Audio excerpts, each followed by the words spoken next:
நண்பர்கள் அனைவருக்கும் என்னுடைய அன்பான பணிவான வணக்கங்கள். என் பெயர் ஜான். நான் ஒரு குடிநோயாளி. எல்லாம் வல்ல இறைவனோட அருளாலையும் தோழமையில இணைந்து செயல்படுவதால் நான் பெற்றுக்கொள்ளக்கூடிய அனுபவம் துன்பு நம்பிக்கையாலையும் இன்னைக்கு ஒரே ஒரு நாள் நான் குடிக்கல, தெளிவா மன நிறைவா அமைதியா வாழ என்னாலான எல்லா முயற்சிகளையும் செய்து கொண்டிருக்கின்றேன்.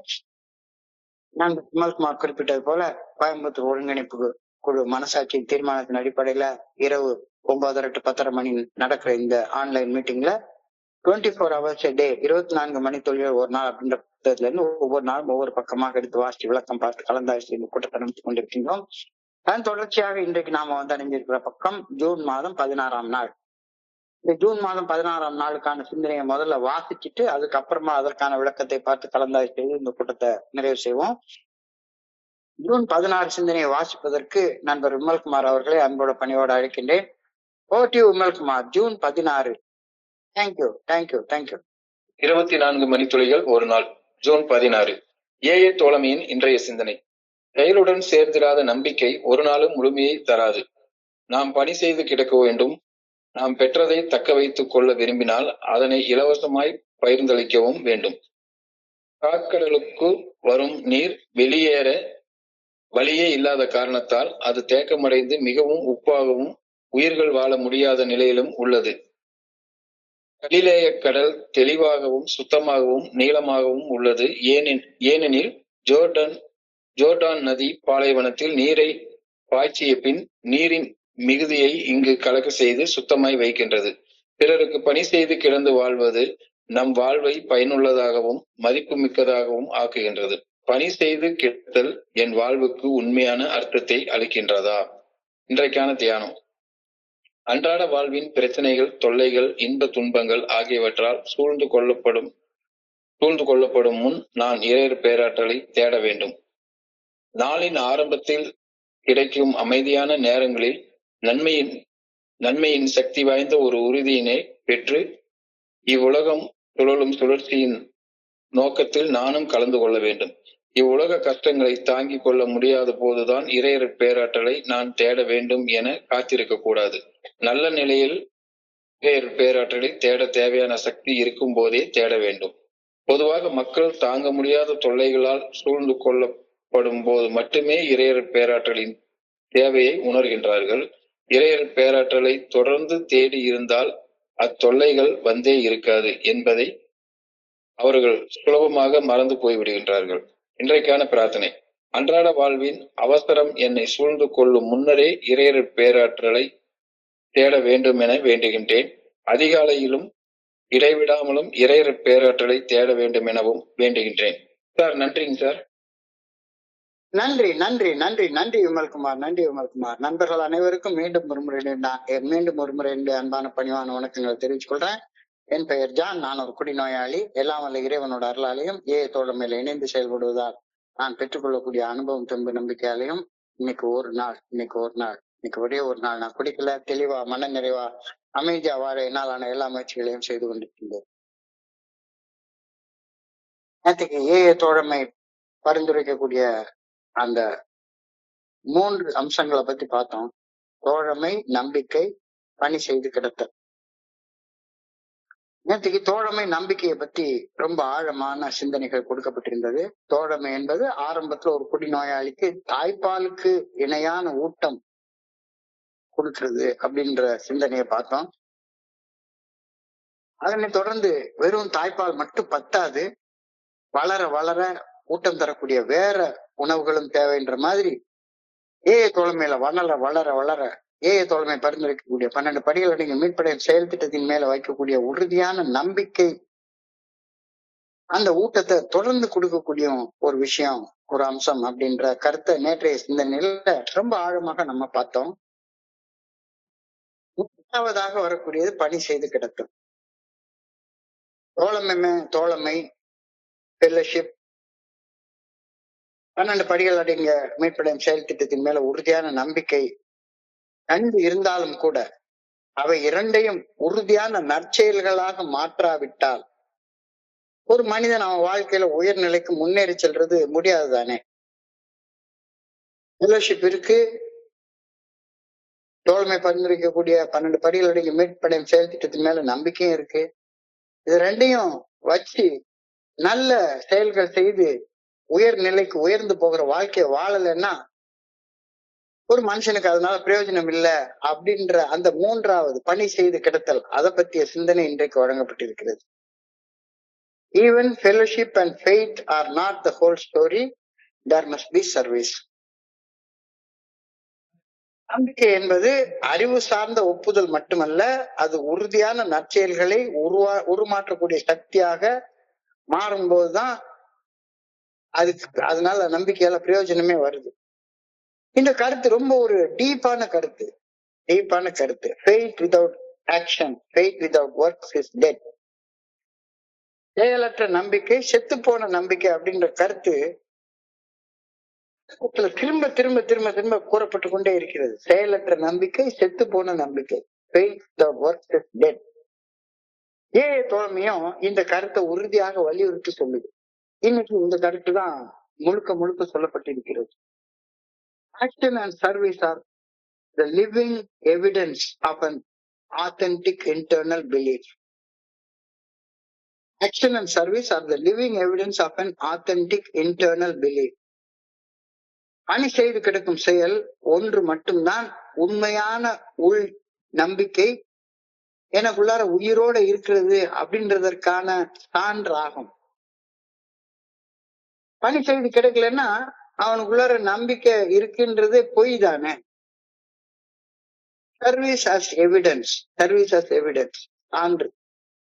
பணி செய்து கிடப்பதுவே ஒருவன் உறுதியான நம்பிக்கையை தன்னுள் கொண்டுள்ளான் என்பதற்கான சான்று. நம்பிக்கை என்றது வெறும் எண்ணமாகவும் வெறும் வார்த்தையாகவும் வெற்று வார்த்தையாகவும் இல்லாமல் அவை உயிருடன் இருக்கின்றன அப்படின்றதற்கு ஒரே ஒரு சான்று, அந்த மனிதன் பணி செய்து கிடந்தா மட்டும்தான் அவனுக்குள்ளார நம்பிக்கை இருக்குது அப்படின்றத நம்ம உறுதி செய்து கொள்ள முடியும். பிறருக்கு பணி செய்து கிடக்காத நம்பிக்கை செயலற்றதாகவும் பயனற்றதாகவும் செத்து போனதாகவும் இருக்கின்றது. இந்த கருத்தை இன்னைக்கு சிந்தனை ரொம்ப ஆழமாக சொல்லிட்டாங்க. பிறருக்கு பணி செய்து கிடக்காத நம்பிக்கை செயலற்றதாகவும் பயனற்றதாகவும் செத்து போனதாகவும் இருக்கின்றது. ஒருத்தன் பசியோட 2 நாள் கொலைப்பட்டினியா வர்றான். பசியோட இருக்கும் ஒருவனுக்கு உணவு அளிக்காமல் வயிறார சாப்பிடுன்னு சொல்லிக்கிட்டே இருந்தோமானா, வெறும் வார்த்தைகளால சொன்னதுனால எந்த பிரயோஜனம் இருக்கு? அழகா பசியோட இருக்கிறவனுக்கு கடவுளுடைய தரிசனம் சாப்பாட்டின் மூலமாக மட்டும்தான் கொடுக்கப்பட முடியும். அப்ப பணி செய்து கிடப்பது இறையருட்மேராற்றலின் மீது காட்டப்படும் ஆழமான அன்பின் புற வெளிப்பாடு ஆகும். கடவுள் மேல அன்பு வச்சிருக்கிறேன் அப்படின்னு சொன்னா, நான் என் கூட வாழக்கூடிய சக மனிதர்களுக்கு என்னால முடிஞ்ச பணிகளை நான் செய்து கொண்டே இருப்பேன். பணி ஏற்பதற்காக நான் படைக்கப்படவில்லை, பணி செய்து கிடப்பதற்காக நான் படைக்கப்பட்டுள்ளேன். இது படைப்பின் நோக்கம். பணி ஏற்பதற்காக நான் படைக்கப்படவில்லை, பணி செய்து கிடப்பதற்காகவே நான் படைக்கப்பட்டுள்ளேன் என்பது ஏஏ தோழமையில் நான் அறியக்கூடிய படைப்பின் நோக்கம். Not to be served, but to serve. That is the faith's journey அப்படின்னு சொல்லி, not to be served, but to serve. பணி ஏற்பதற்காக நான் படைக்கப்படவில்லை, பணி செய்து கிடப்பதற்காக நான் படைக்கப்பட்டுள்ளேன். இது ரொம்ப ஒரு டீப்பான thought. That is faith journey. நம்பிக்கை இருந்தாதான் பணி செய்து கிடக்க முடியும். நம்பிக்கை இல்லாதவன் பணி ஏற்கிறதுலதான் கவனத்தை செலுத்திட்டே இருப்பான். பணி செய்து கிடப்பது என்பது விளம்பரத்திற்காக பெயரளவில் செயல் செய்வதற்கு மேலான ஒரு மாற்றம். உண்மையான நம்பிக்கை ஒரு மனிதனுடைய வாழ்க்கையே திருத்தி அமைத்து அவனுடைய தன்னால் நோக்கங்கள்ல இருந்து அவனை விலக்கி வைத்து பணி செய்து கிடக்கவும் அன்பு காட்டவும் மன்னிக்கவும் தூண்டுகின்றது. ஃபெலோஷிப்ல இது நேரடியா பாக்குறோம். நீ 12 படிகளை நீங்க மீட்பிள்ளையம் செயல் திட்டத்தின் மேல உண்மையான நம்பிக்கை வச்சிருந்தா அது உன்னுடைய வாழ்க்கையவே மாத்திரும். அதை செயல்ல கொண்டு வந்தா உன்னுடைய வாழ்க்கையவே திருத்தி அமைச்சிரும். உனக்குள்ளார அதுக்கப்புறமா தன்முனைப்புடனான நோக்கங்கள் இருக்காது. பணி செய்து கிடக்கவும் அன்பு காட்டவும் மன்னிக்கவும் உன்னால முடியும். அப்பதான் முடியும். So faith is the root and the service is the fruit. Together they constitute a living faith. Faith is the root and service is its fruit. நம்பிக்கை என்பது வேறாகவும் பணி செய்து கிடப்பது மரத்துடைய கனியாகவும் இருக்கும்போது ஒரு மனிதனுடைய நம்பிக்கை உயிர் உள்ளதாக உருமாறுகின்றது. இல்லாட்டி போனா அது வெறும் நம்பிக்கை, செத்து போன நம்பிக்கை, வெறும் சடங்கு சம்பிரதாயத்துக்குள்ளாரே மாட்டிட்டு இருக்கக்கூடிய நம்பிக்கையாக மாறிடும். நம்பிக்கை என்பது வேறாகவும் பணி செய்து கிடப்பது என்பது அதனுடைய கனியாகவும் இருக்கும்போது ஒரு மனிதனுடைய நம்பிக்கை உயிர் உள்ளதாக உருமாற்றம் அடைகின்றது. ஒன்றை நான் எளிதாக தக்க வைத்துக் கொள்ள வேண்டும் என்றால் அதனை பகிர்ந்து அளித்து விட வேண்டும். என்னடா இது சொல்றாங்க? ஒன்றை நான் தக்க வைத்துக் கொள்ள வேண்டும் என்றால், ஒன்றை நான் எனதாக தக்க வைத்துக் கொள்ள வேண்டும் என்றால் அதனை பகிர்ந்து அளித்து விட வேண்டும். இது புரியாத புதிர் மாதிரி தோணுது. If you want to keep something, give it away. ஒன்னு நீ உனக்கு வச்சுக்கணும் அப்படின்னா அது இன்னொருத்தனுக்கு கொடுத்துரு அப்படின்றாங்க. இன்னொருத்தனுக்கு கொடுத்துட்டு அதை எப்படி நான் எனக்காக வச்சுக்கொள்ள முடியும்? இந்த கருத்துக்கு என்ன அப்படின்னா, இது வெறும் வார்த்தை அல்ல, இது நான் சொல்லும் வாக்குறுதியை குறிக்கின்றது அப்படின்னு சொல்றாரு. நான் சொல்லக்கூடிய வாக்குறுதியை கொடுக்கிறது. வெறும் வார்த்தை இல்ல, இது வாக்குறுதி. வாக்கு இல்ல, வாக்குறுதி. ஒருவருக்கு என்னுடைய வார்த்தையை கொடுப்பது, அதாவது ஏதாவது ஒன்றை செய்வதாக வாக்குறுதி அளிப்பது, அர்த்தமுள்ள நம்பகமான முறையில் அந்த வாக்கை காப்பாற்றுவதற்கான வழியாகும். வாக்கு சொல்லிட்டேன்னா, உன்னை கொடுத்துட்டேன்னா அதை நான் காப்பாத்தி ஆகணும்ல. சும்மா வார்த்தைக்காண்டி சொல்றதே கிடையாது. வார்த்தைக்காண்டி சொல்றதே கிடையாது. இந்த உலகமே நிறைய நேரத்துல இந்த வார்த்தையில தான் வாழ்ந்துட்டே இருக்குது. ஒரு படத்துல ஒரு ஜோக் ஒண்ணு வரும். ஒரு ஹோட்டல் ஓனரா ஹிந்தியில் உட்கார்ந்துட்டு இருப்பாப்ல. அந்த பக்கமா வந்து ஒருத்தன் சொல்லுவான், ஐயா நம்ம பிரபு எப்படி இருக்கீங்க அப்படின்னு சொல்லுவான். உடனே யாருக்கு ஒரு மசாலா தோசை ஒண்ணு கட்டி அப்படின்னா, ஐயா எவ்வளவு தரப்புறவு இப்படி இருக்கீங்க அப்படின்னோடனே, மசாலா தோசையோட இன்னொரு பூரியும் கெட்டி சட்னியும் வச்சு கட்டு அப்படின்னு சொல்லிக்கிட்டே போவான். சொன்ன உடனே கொஞ்ச நேரம் கழிச்சு அவன் நின்றுட்டே இருப்பான். எங்க சார் நீங்க சொன்ன மசாலா தோசை பூரி கெட்டி சட்னி எல்லாம் காணாமே அப்படின்னு சொல்லி கேட்டா, இந்த பாரு என்னை குளிர் வைக்கிறதுக்காக சில வார்த்தையை சொன்னேன், உன்னைய குளிர் வைக்கிறதுக்காக நான் வார்த்தையை சொன்னேன், வார்த்தை முடிஞ்சு போச்சு. அப்ப வாக்கு கொடுத்த வாக்க காப்பாத்துறதுக்கு பேரு தான் if you want to keep something, give it away. வாக்குறுதியை காப்பாத்தணும்னா முதல்ல வாக்கு கொடுத்ததுக்கு அப்புறமா அதை காப்பாத்து.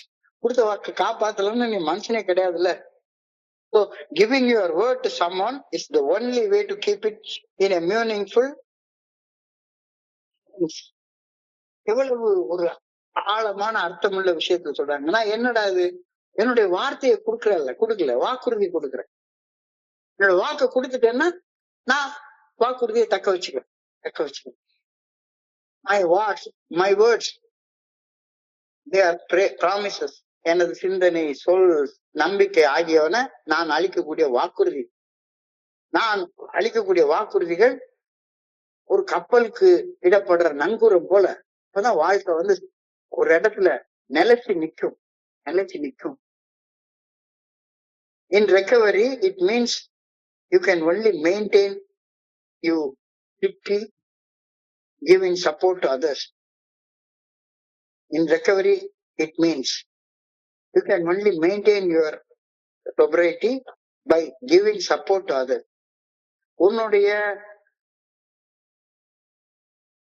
நோயின் பாதிப்புகள் இருந்தும் செயல் அடிமைத்தனத்தின் பாதிப்புகள் இருந்தும் மீட்படைந்து அந்த மீட்படைதலை பராமரிப்பது எப்ப நடக்கும்?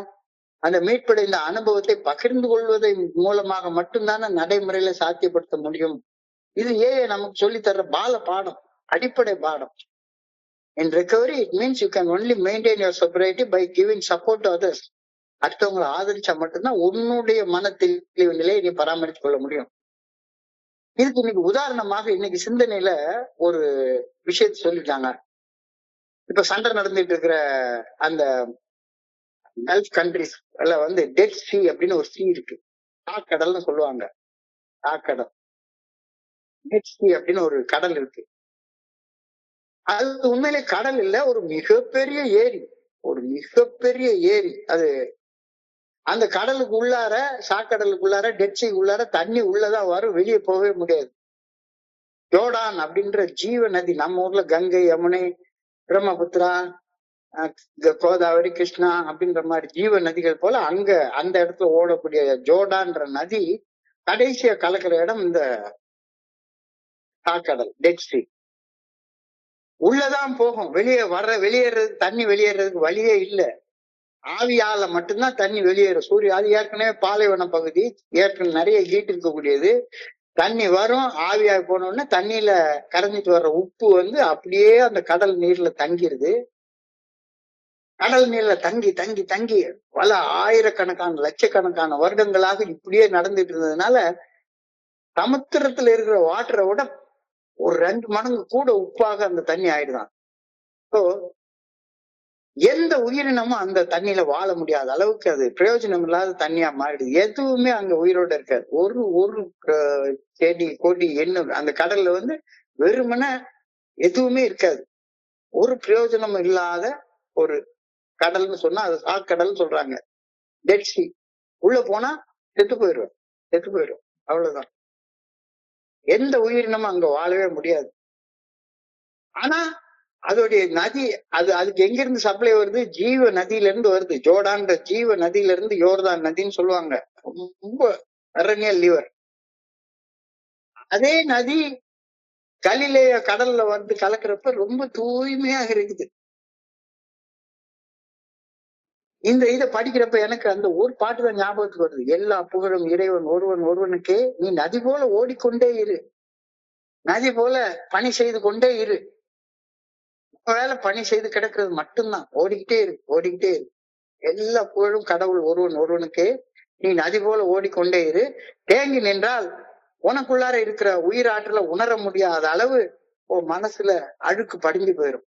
அதுக்கப்புறம் ஒரு நாள் மனசுல ஏதாச்சும் நினைச்சதையே திரும்ப திரும்ப திரும்ப திரும்ப அப்படியே நினைச்சுக்கிட்டே இருந்தோம்னா மனசு அழுக்கு பிடிச்சு போயிடும். சிந்தனைகள் ஓடிக்கொண்டே இருக்கட்டும். கதவை திற, காற்று வரட்டும். மனசுக்குள்ளார கதவை திறக்காம ஒரே எண்ணத்தை எங்கேயும் வெளியே சொல்லாம அப்படியே உள்ள பூட்டி போட்டு அப்படியே எப்ப பார்த்தாலும் பொறாம, எப்ப பார்த்தாலும் கோபம், எப்ப பார்த்தாலும் பயம், இதுல இருந்துட்டு இருந்தேன்னா, தேங்கி இருந்துச்சுதானா உனக்குள்ளார நல்லது உயிரோடு இருக்கிறது எதுவுமே உன்னால உணரவே முடியாத அளவு உன்னுடைய மனசு அழுக்கு படிஞ்சு போயிடும். பணி செய்து கிடப்பதுதான் வாழ்க்கையை அர்த்தமுள்ளதாக்குகின்றது என்பது சான்றோர் அனைவராலும் பரவலாக ஒப்புக்கொள்ளப்பட்ட ஒரு ஆன்மீக கண்ணோட்டம். என் கடன் பணி செய்து கிடப்பது, இதுதான் வாழ்க்கையுடைய நோக்கம். இது நாம சொல்லல, ஆயிரம் ஆண்டுகளாக வாழ்ந்த பெரிய மனுஷங்க எல்லாரும் சொல்லக்கூடிய வார்த்தை இது. என் கடன் பணி செய்து கிடப்பது. பணி செய்து கிடப்பதுதான் வாழ்க்கை அர்த்தமுள்ளதாக்குது அப்படின்னு சொல்லக்கூடிய கருத்து சான்றோர் அனைவராலும் பரவலாக ஒப்புக்கொள்ளப்பட்ட ஒரு ஆன்மீக கண்ணோட்டமாகும். தன்னலம் தன்முனைப்பில் இருந்து கவனத்தை மாற்றி நம்மை சுற்றி வாழும் சக மனிதர்களுக்கு பணி செய்து கிடப்பதில கவனம் செலுத்துவதன் மூலமாக நம் வாழ்க்கையில நாம படைக்கப்பட்ட நோக்கத்தை நாம நிறைவேற்றுகின்றோம். அப்ப வாழ்க்கையில படைக்கப்பட்ட நோக்கத்தை நிறைவேற்றி வாழ்றப்ப எண்ணங்கள் ஓடிக்கொண்டே இருக்கிற நேரத்துல நமக்கு கிடைக்கிறது ஆனந்தமான மன நிறைவு, ஆழமான மன நிறைவு, மகிழ்ச்சி.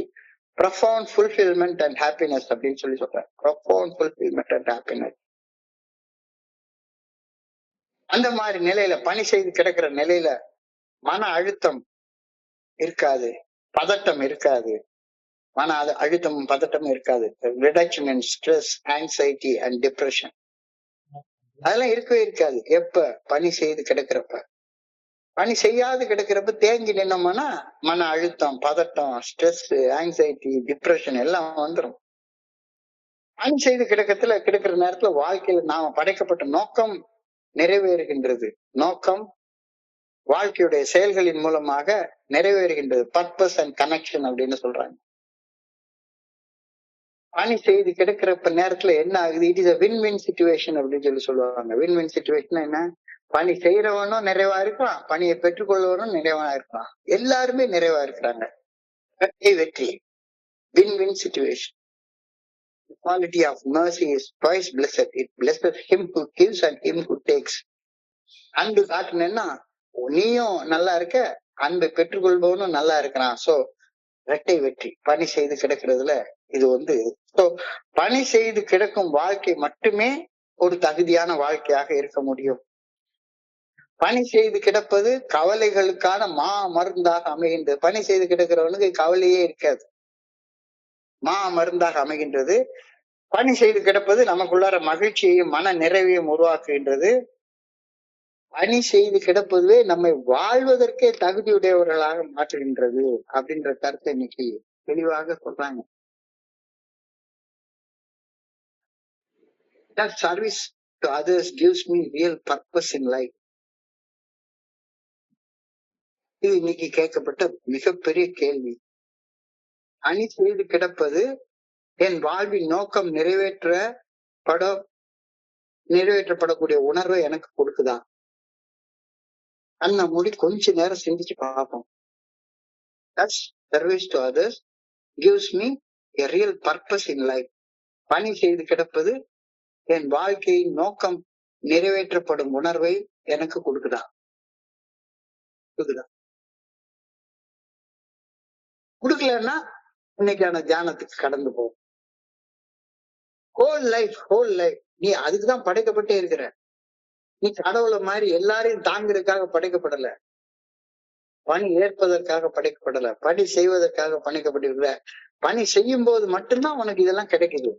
இதெல்லாம் பெரியவங்க சொல்ல வார்த்தை. பணி செய்யும் போது ஃபுல்ஃபில்மெண்ட் அண்ட் ஹாப்பினஸ், ஆழமான மன நிறைவு மகிழ்ச்சி கிடைக்குது.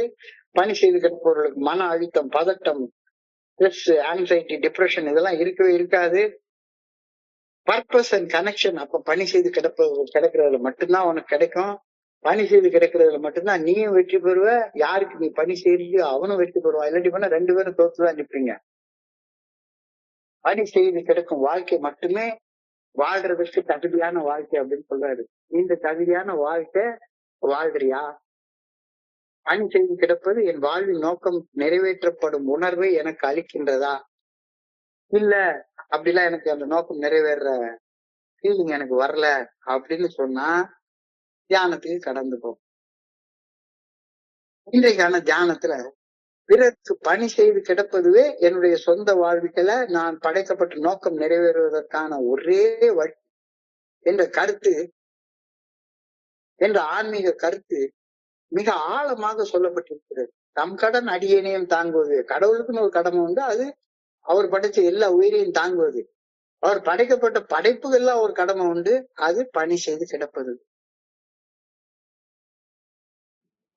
பிறருக்கு பணி செய்து கிடப்பதுதான் என் சொந்த வாழ்வில் நான் படைக்கப்பட்ட நோக்கம் நிறைவேறுவதற்கான ஒரே வழி அப்படின்ற கருத்து இன்னைக்கு தியானத்துக்கான முதல் வரியில சொல்லப்பட்டிருக்கிறது.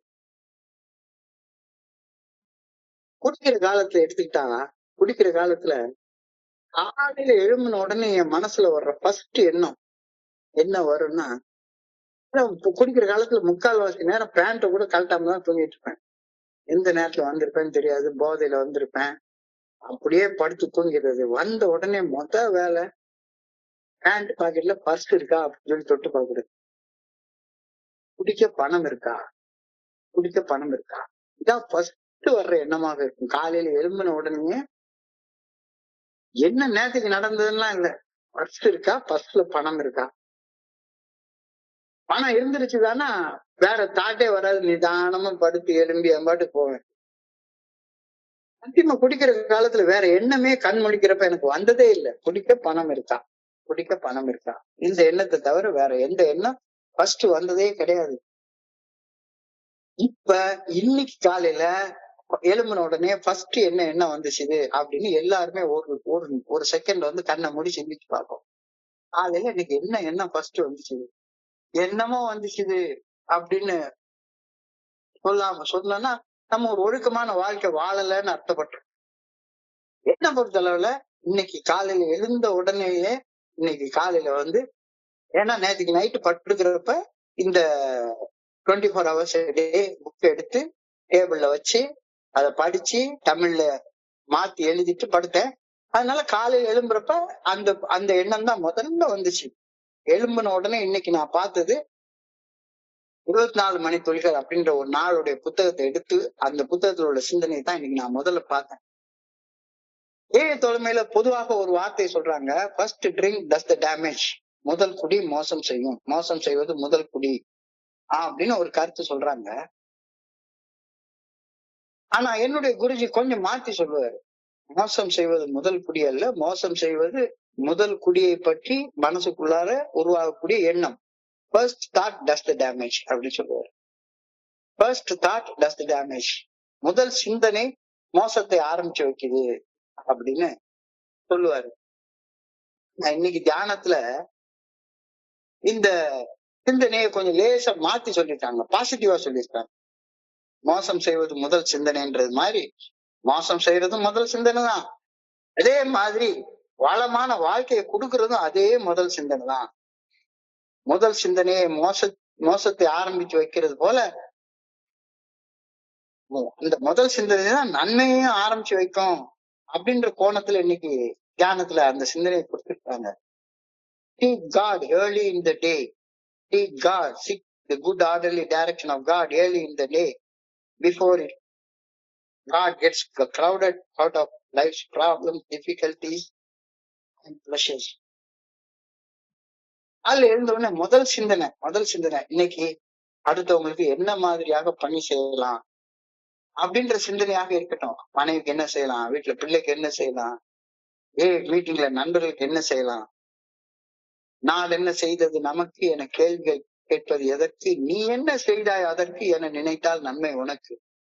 நீ என்ன செய்யற அப்படின்ற மட்டும் யோசிச்சுட்டேன்னா உன் வாழ்க்கையில துன்பமே வராது அப்படின்ற கருத்தை இன்னைக்கு சிந்திச்சு பார்க்க சொல்றாங்க, தியானிச்சு பார்க்க சொல்றாங்க, கவனத்தை குவிச்சு சிந்திச்சு பார்க்க சொல்றாங்க. Seek God early in the day before he gets crowded out of life's problems, difficulties and pleasures. ஒரு பழமொழி தமிழ்ல உண்டு, முன்னேறி போற வழியில தான் பின்னேறும் போகும் அப்படின்னு சொல்லி சொல்லுவாங்க. ஃபர்ஸ்ட் ஏர் எந்த டைரக்ஷன்ல போதோ அதை தொடர்ந்துதான் பின்னால உள்ள ஏறும் அதே மாதிரி போயிட்டே இருக்கும். ஸோ முதல் சிந்தனை போற அந்த திசையில தான் அன்னைக்கு நாள் முழுக்க சிந்தனை போயிட்டே இருக்கும். ஸோ அதிகாலையில எழுந்த உடனே நீ சிந்திக்கக்கூடிய ஃபர்ஸ்ட் சிந்தனைய சரியான திசையில நீ செலுத்திட்டேன்னா அந்த நாள் முழுக்க உன்னை கடந்து போற சிந்தனையில எந்த பிரச்சனையுமே வராது. அதிகாலையில ஆனந்தமான அற்புதமான அமைதியில இந்த பிரபஞ்சம் படைக்கப்பட்ட நன்மையான நோக்கத்தை சிந்திச்சு பார்த்துட்டு நாளை ஆரம்பி. நான் எதுக்காக படைக்கப்பட்டேன்? பணி செய்வதற்கு படைக்கப்பட்டேன். என்ன பணி செய்யலாம் இன்னைக்கு? இந்த சிந்தனையோட ஒரு நாள் ஆரம்பி. நாள் முழுக்க முன்னேறி போற வழியில பின்னேறி போகும் அப்படின்ற மாதிரி நாள் முழுக்க இந்த நல்ல சிந்தனையை தொடர்ந்து அதே ட்ராக்ல சிந்தனை வந்துட்டே இருக்கும். In that early quiet time, gain a calm, strong confidence in the goodness and purpose of the universe. எழுந்த உடனே கொஞ்ச நேரம் சும்மா படபடப்போட இதோட இல்லாம நான் எதுக்கு படைக்கப்பட்டேன்? பொண்டாட்டிக்கு கூட நான் பிரயோஜனம் உள்ள மனுஷனாக வாழலைன்னா, பொண்டாட்டி கூட பணி செய்து கிடக்கக்கூடிய மனுஷனாக நான் வாழலைன்னா, பிள்ளைக்கு கூட இருக்கிறவங்களுக்கு எதுக்குமே பணி செய்யாம நான் பணி செய்தா கூட என்ன பணி செய்தா கூட அதை உடனே ஒரு போட்டோ எடுத்து வாட்ஸ்அப்ல போட்டுட்டு காலையில எந்திரிச்ச உடனே நான் எல்லாருக்கும் குட் மார்னிங் போடணும், எல்லாரும் நான் போட்ட குட் மார்னிங்க தெரிஞ்சுக்கணும் அப்படின்ற நோக்கத்தோட நீ பண்றது நிறைய ஃபார்வர்டட் மெசேஜ போடுறது, இதெல்லாம் என்ன கவன ஈர்ப்புக்காக மட்டுமே பண்றது. காலையில ஆரம்பிச்சா கவன ஈர்ப்புக்காக காலையில முதல் செயல் செஞ்சா ராத்திரி படுக்க போற வரைக்கும் கவன ஈர்ப்புக்காக மட்டுமே நான் செயல்பட்டுட்டே இருப்பேன், விளம்பரத்துக்காக மட்டுமே செயல்பட்டு இருப்பேன். இப்போ காலையில எழுந்த உடனே அந்த அமைதியான நேரத்துல gain a calm strong confidence in the goodness and purpose of the universe. நான் எதற்காக படைக்கப்பட்டேன் அப்படின்ற நோக்கத்தை குறிச்ச அறிவை நீ பெற்றுக்கொள்ளு. இறையர் பேராட்டின் நல்ல ஒழுங்கான வழிகாட்டுதல், துன்ப துயர வலி வேதனை பிரச்சனை சிக்கல் அதை வரும்போது மட்டும்தான் கடவுளை நினைக்கணும். காலையில ஒரு பிரச்சனையும் இல்லை, இப்ப போய் கடவுளை ஏன் நினைக்கணும்? பிரச்சனை வரும்போது கடவுளை நினைச்சுக்கலாம் அப்படின்றது மிக முட்டாள்தனமான சிந்தனையில ஒன்று அப்படின்னு இன்னைக்கு தியானத்துல சொல்லியிருக்காங்க. கடவுளை நினைக்க வேண்டிய நேரம் பிரச்சனை வர்றப்பதானே கடவுளை நினைக்கணும். பிரச்சனை இல்லாத நேரத்துல கடவுள் எதுக்கு நினைக்கணும் அப்படின்றதுதான் முக்கால்வாசியான மனிதர்களுடைய சிந்தனைகளாக இருக்கிறது. இப்போ இறையர் பேராட்டின் நல்ல ஒழுங்கான வழிகாட்டுதல துன்பம் துயரம் வலி வேதனை பிரச்சனை சிக்கல் ஆகியன வரும்போது மட்டும் தேடப்பட வேண்டிய ஒன்று அப்படின்னு நினைக்கிறது it is a foolish thought. மிக முட்டாள்தனமான சிந்தனை ஒன்று. நான் குடிநாட்கள்ல இருக்கிறப்ப அப்படி மட்டும்தான் நினைப்பேன். எனக்கு பிரச்சனை இல்லைன்னா எனக்கு கோயிலுக்கு போகணுன்ற எண்ணமே வராது. கோயிலுக்கு போற எண்ணமே வராது. சின்ன இருந்தா தானே கோயிலுக்கு போகணும், எல்லாமே கரெக்டா இருக்கிறப்ப எதுக்கு கோயிலுக்கு போகணும் அப்படின்ற கோணத்துலதான் நான் சிந்திக்கவே செய்வேன். இப்போ இறையருள் பேராற்றல் குறித்து பிரಜ್ಞையோட கான்சியஸா சிந்திக்க வேண்டியது நல்ல வாழ்க்கை போயிட்டு இருக்கிற நேரத்துலதான் அப்படின்ற கருத்தை நீ சொல்றாங்க. வாழ்க்கை ரொம்ப ஒரு தெளிந்த நீரோடை மாதிரி அழகா போயிட்டு இருக்குது அப்படின்னு சொன்னா கடவுளுக்கு நன்றி சொல்லு, கடவுளுக்கு நன்றி சொல்லு, கடவுளை சிந்திச்சு பாரு. ஐயா எல்லாம் சூப்பரா போகுது, ஐயா எல்லாமே சூப்பரா போகுது, ஒரு பிரச்சனை இல்ல, இதே மாதிரி எனக்கு நல்ல ஒழுங்கான வழியை காட்டு அப்படின்னு அந்த நேரத்துல இறையர் பேராற்றலுக்கு நன்றி சொல்லு. சோ கடவுளை நினைக்க வேண்டிய நேரம் எப்ப? எல்லாம் நல்லா போயிட்டு இருக்க நேரத்துல. நான் என்ன எல்லாம் நாசமா போயிட்டு இருக்க நேரத்துல மட்டும்தான் கடவுளை நினைக்கணும் அப்படின்ற சிந்தனை எனக்குள்ளார இருக்குது. Do not seek God's good orderly direction only when the world struggles through so much and too many to face alone. என்னால தனியா இந்த பிரச்சனை எல்லாம் தாங்க முடியாது, வயிறு வலிக்குது, மண்டை வலிக்குது, ஏகப்பட்ட நோய் இருக்குது, பணம் இல்ல,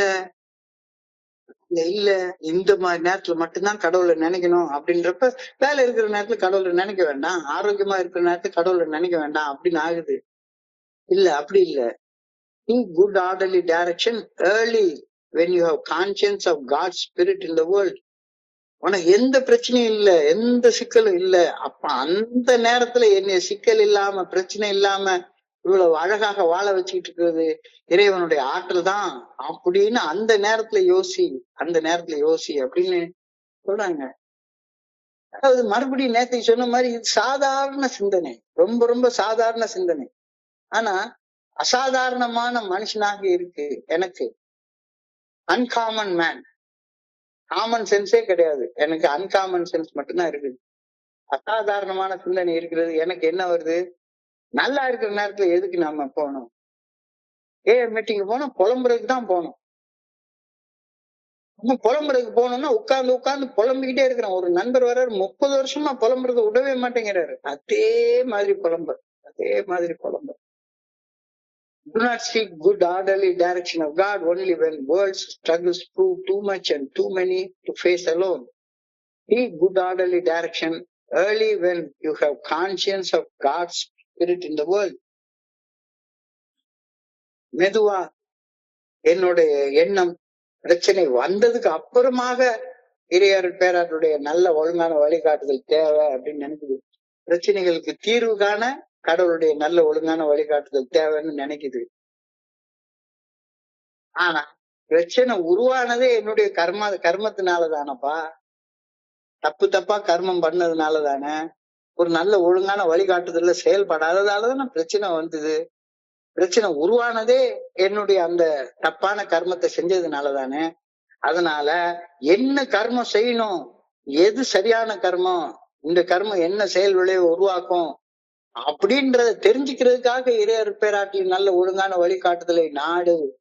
அப்படி நீ நல்ல நேரத்துல இறைவனுடைய நல்ல ஒழுங்கான வழிகாட்டுதலை நாடி இருந்தா பிரச்சனையே உருவாகி இருக்காத. அப்ப பிரச்சனை உருவாகிறதுக்கு முன்னாலேயே பிரச்சனை உருவாகிறது தடுத்துட்டேன்னா எவ்வளவு அற்புதமான வாழ்க்கையாக இருக்கும். இதுதான் இன்னைக்கு தியானத்துடைய கடைசி வரி. People often think and seek God when their difficulties are too great to be surmounted in any way. But they forget that if they had sought God's guidance and companionship before they need it, many of these difficulties would never have arisen. நீ மட்டும் ஒழுங்கான வழிகாட்டுதல நாடி அந்த நல்ல ஒழுங்கான வழிகாட்டுதலின்படி செயல்பட்டு இருந்தேன்னா இந்த பிரச்சனையை உருவாகி இருக்காத. பிரச்சனை உருவானதுக்கு அப்புறமாக உட்கார்ந்து லபோ திபோன்னு அடிச்சுக்கிறது எந்த வகையில நியாயம் அப்படின்ற கேள்வியை நீ கேட்கணும். ஒரு அழகான தமிழ் பாடல் ஒண்ணு உண்டு. வாழ்க்கை எனும் போடம் வழங்குகின்ற பாடம் மானிடரின் மனதினிலே மறக்க ஒண்ணா வேதம். ரொம்ப அழகான வரிகள். வாழ்க்கை எனும் ஓடம் வழங்குகின்ற பாடம் மானிடரின் மனதினிலே மறக்க ஒண்ணா வேதம். வேதம் அப்படின்ற வார்த்தை வேதனா அப்படின்ற மூலத்துல இருந்து வந்த வார்த்தை. வேதனா அப்படின்றால் அனுபவம் என்ற அர்த்தம். நம்ம அனுபவிச்ச வேதனைகள்.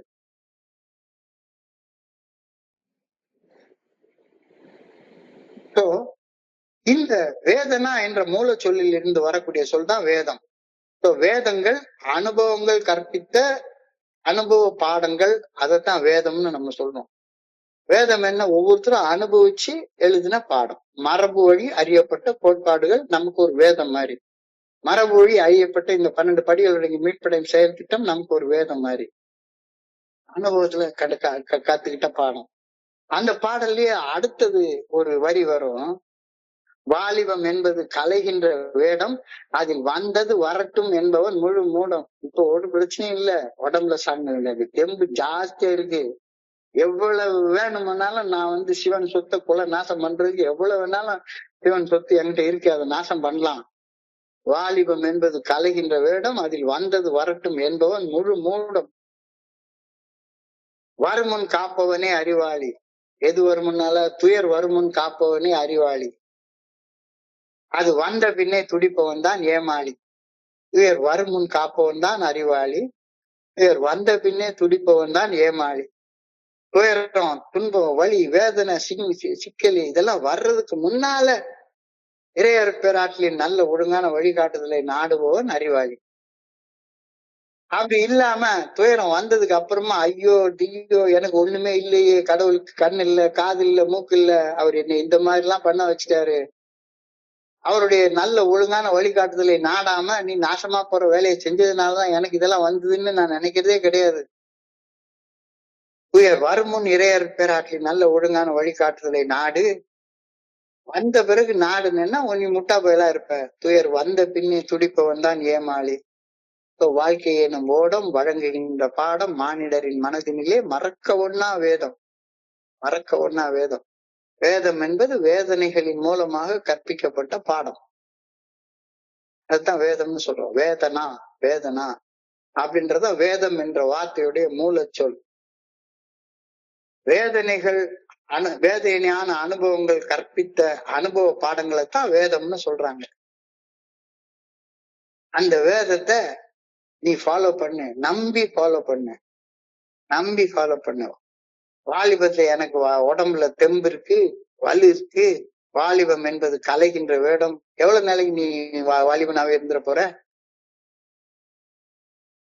அந்த வாலிபத்துல என்ன வேணா நடக்கட்டும், நான் ஒண்ணும் கவலை எல்லாம் படமாட்டேன். அதில் வந்தது வரட்டும் என்பவன் முழுமையான முட்டாப்பைய. என்ன வேணா நான் வரட்டும், நான் பாட்டு குடிச்சுக்கிட்டே இருப்பேன், நான் பாட்டு கூத்தடிச்சுட்டே இருப்பேன், எந்த வகையான பழி பாவத்துக்கும் அஞ்சாம நான் பாட்டுக்கு பணம் சேர்த்துக்கிட்டே உட்கார்ந்துருப்பேன். துயர் வரும் முன் காப்பவன் தான் அறிவாளி. துயர் வந்த பின்னே துடிப்பவன் தான் ஏமாளி. துயர் வரும் முன் இறையர் பேராற்றலின் நல்ல ஒழுங்கான வழிகாட்டுதலை நாடு. வந்த பிறகு நாடுனா நீ முட்டா போய் ஏமாந்து போன ஒரு ஏமாளியாக இருப்ப. அழகான பாடல். பூம்புகார் அந்த படத்துல அழகா இந்த பாட்டு, அழகா இந்த பாட்டு வரும். ஸோ இந்த சிந்தனையை தொடர்ந்து ஒரு பிரேயர் சொல்லியிருக்கிறாங்க. I pray that I may not let God to be crowded out by the early life. அன்றாட வாழ்க்கையின் அவசரம் என்னை சூழ்ந்து கொள்ளும் முன்னரே இறையர் பேராற்றலின் அந்த ஆற்றலை தேட வேண்டும், நல்ல ஒழுங்கான வழிகாட்டுதலை தேட வேண்டும் என நான் வேண்டுகின்றேன். I pray that I may seek God early and often. அதிகாலையிலும் இடைவிடாமலும் இறையர் பேராற்றலை தேட வேண்டும் என வேண்டுகின்றேன். அழகான பிரேயர், அழகான பிரேயர். இப்போ இன்னைக்கு சிந்தனைய சுருக்கமாக தொகுத்து பார்ப்போம்.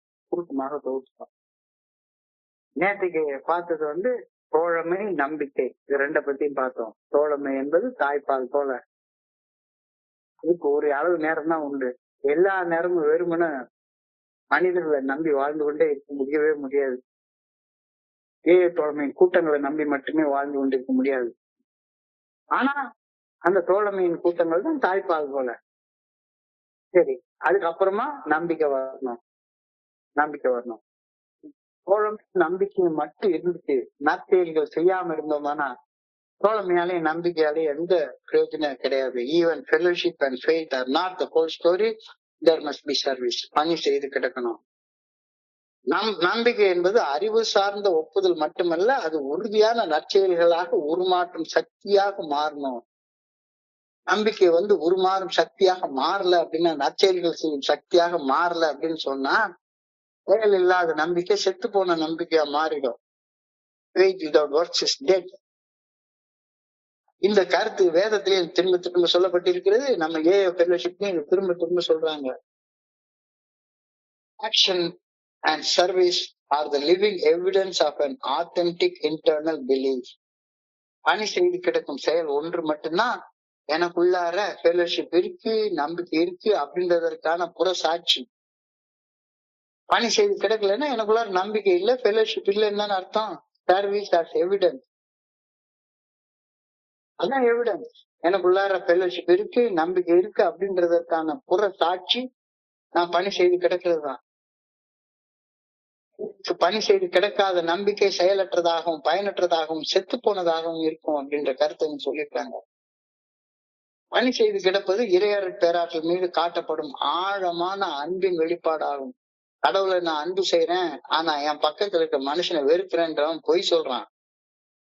நாம எதற்காக படைக்கப்பட்டிருக்கிறோம்? பணி ஏற்பதற்காக படைக்கப்பட்டவில்லை, பணி செய்வதற்காக படைக்கப்பட்டிருக்கிறோம்.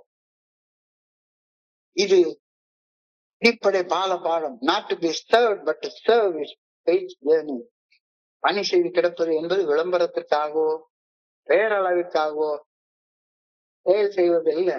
அதுக்கு மேல உண்மையான நம்பிக்கை ஒரு மனிதனது வாழ்க்கையை திருத்தி அமைத்து அவனுடைய வாழ்க்கையை மேல் நோக்கிய ஒரு பயணமாக மாற்றி அமைக்கும்.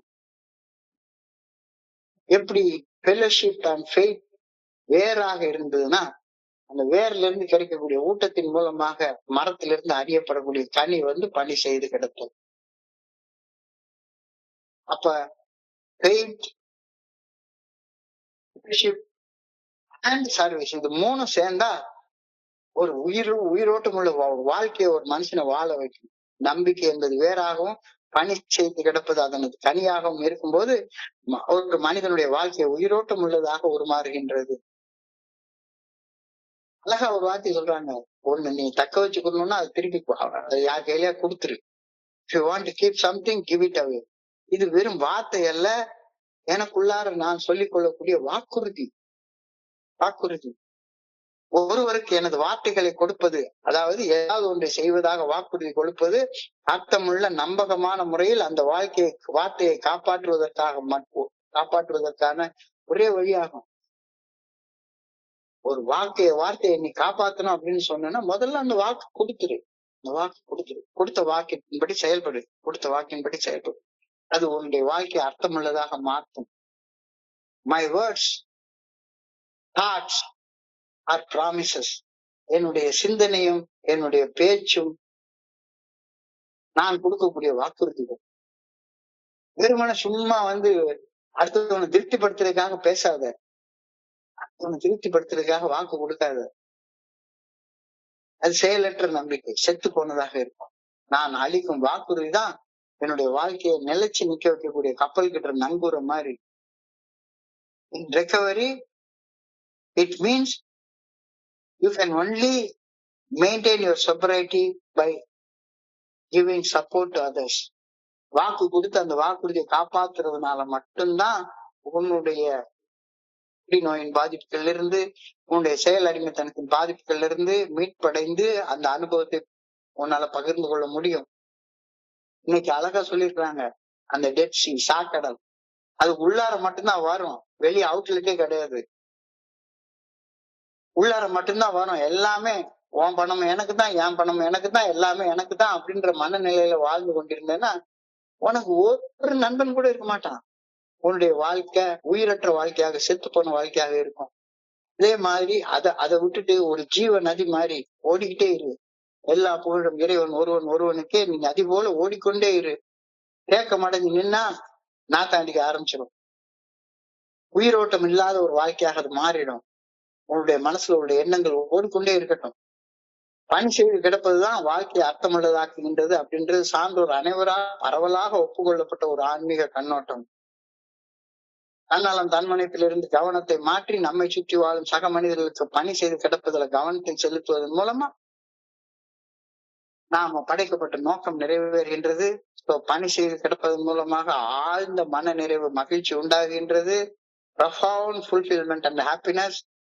பணி செய்து கிடக்கும் போது மன அழுத்தம் உருவாகிறது இல்ல, கவலை உருவாகிறது இல்ல, பதட்டம் உருவாகிறது இல்ல, நோக்கமும் நிறைவேறுகின்றது. பணி செய்து கிடக்கிறப்ப நானும் ஜெயிக்கிறேன், பணியை பெற்றுக்கொள்றவனும் ஜெயிக்கிறான், வின் வின் சிச்சுவேஷனை நான் கிரியேட் பண்றேன். சோ பணி செய்து கிடக்கும் வாழ்க்கை மட்டும்தான் தகுதியான வாழ்க்கையாக இருக்க முடியும் அப்படின்ற கருத்து சொல்லியிருக்காங்க.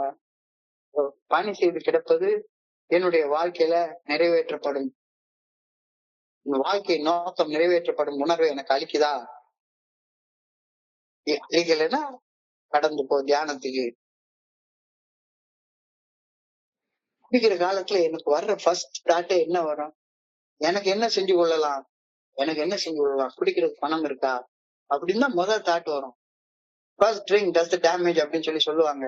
இல்ல, first thought does the damage.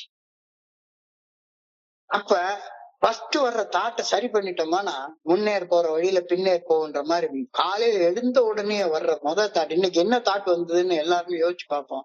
என்ன பொறுத்தளவுல இன்னைக்கு காலையில வந்தோம்னா இன்னைக்கு காலையிலயும் சரி நாளைக்கு காலையிலயும் சரி என்ன சிந்திக்கணும்ன்ற ராத்திரி படுக்கிறப்பே ப்ரோக்ராம் ஆகி வச்சிருக்குது. காலையில எழுந்த உடனே God in the early day before it gets crowded. இல்லாட்டி போனா என்ன சாப்பிடுறது, எதை குடிக்கிறது, எங்க போய் பணம் தேடுறது அப்படின்ற சிந்தனையே பெருசா வந்துடும். In that early time, காலையில எழுந்த உடனே gain a calm, strong confidence in the goodness and purpose of this universe. இறையர் பேராற்றில் நல்ல ஒழுங்கான வழிகாட்டுதுல துன்பம், துயரம், பிரச்சனை, வலி, வேதனை, சிக்கல் வந்ததுக்கு அப்புறம் தான் தேடணும்னு நினைச்சேன்னா அது மிக முட்டாள்தனமான சிந்தனை. நல்லா இருக்கிறப்ப எதை செஞ்சா சிக்கல் வராது, எதை செஞ்சா வலி வராது, எதை செஞ்சா வேதனை வராது, துன்பம் வராது, துயரம் வராதுன்னு அதுக்கான வழிகாட்டுதலை கேளு.